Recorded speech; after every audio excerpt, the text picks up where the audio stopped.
যখন ব্যস্ত নয়ন জলে আদর কইরা মুইচা দিতাম গালে রাতে আইসা পাশে বৈশা জড়াইতো এ বুকে বলবো আমি এই কথা কেমনে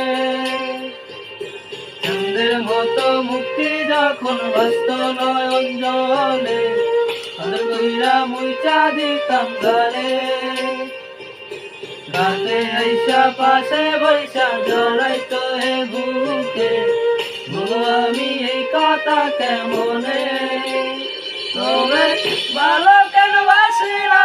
স্বপ্ন কেন দেখাইলা ভালো কেন বাসিলা আমারে তবে ভালো কেন বাসিলা স্বপ্ন